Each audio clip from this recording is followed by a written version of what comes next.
Hello guys, ഇന്ന് റംസാനായി. അപ്പോൾ ഇന്നത്തെ വിശേഷങ്ങൾ നോക്കിയാലോ. അപ്പോൾ ഉമ്മ ഇവിടെ ചിക്കൻ കറി ഉണ്ടാക്കുന്നുണ്ട്. ഇത് വേറൊരു ടൈപ്പ്, നമ്മൾ സാധാ പത്തിരി ഇറച്ചി കറി അങ്ങനെയല്ല ഇത് ഉണ്ടാക്കുന്നത്, വേറൊരു ഐറ്റത്തേക്കാണ്. അതെന്താ ഞാൻ വയ്യേ പറഞ്ഞുതരാം. അപ്പോൾ അങ്ങനെ എഡിറ്റ് ചെയ്യാൻ മടി കാരണം മാറ്റി വെച്ച് റംസാൻ നാലാമത്തെ നോമ്പിൻ്റെ വീഡിയോ എന്തായാലും ഞാൻ ചാനലിൽ അപ്ലോഡ് ചെയ്തിട്ടുണ്ട്. എല്ലാവരും പോയി കാണുക. ഇഷ്ടപ്പെട്ടാൽ ലൈക്ക് ചെയ്യുക, ഷെയർ ചെയ്യുക, സബ്സ്ക്രൈബ് ചെയ്യുക. അപ്പോൾ ഇത് പിന്നെ ഇവിടെ തേങ്ങ ചിരണ്ടിയിട്ടുണ്ട്. അപ്പോൾ ഇന്ന് എഗ്ഗ് വെച്ച് കട്ട്ലേറ്റാണ് ഉണ്ടാക്കുന്നത്. ഇത് എന്തിനാ വെച്ചിട്ടുണ്ടെങ്കിൽ പത്തൽ ഉണ്ടാക്കാനാണ്.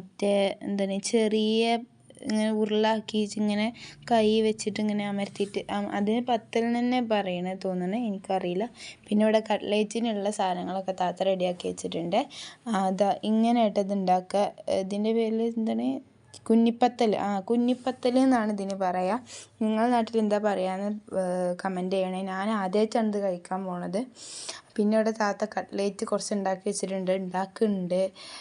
പിന്നെ അമ്മ കുറച്ച് ആവി കയറ്റാൻ വെച്ചിട്ട് ബാക്കിയുള്ളതാണ് അവിടെ ഉള്ളത്. പിന്നെ തേങ്ങ അരച്ച് പാറാനുള്ള തേങ്ങ ഒക്കെ വറുത്ത് വെച്ചിട്ടുണ്ട്. അപ്പം മീൻ പൊരിച്ചത് എന്താ വെച്ചാൽ അത്താഴത്തേക്കാണ് ഉപ്പാക്ക്.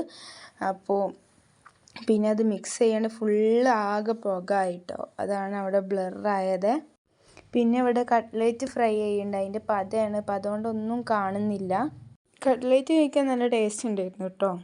പിന്നെ മത്തി ഇവിടെ കായം തേച്ച് വെച്ചിട്ടുണ്ട്. അപ്പോൾ ഇന്ന് ഫ്രൂട്ട്സിൽ മെയിനായിട്ട് ഞങ്ങളോട് ഉണ്ടായ പപ്പായയാണ്.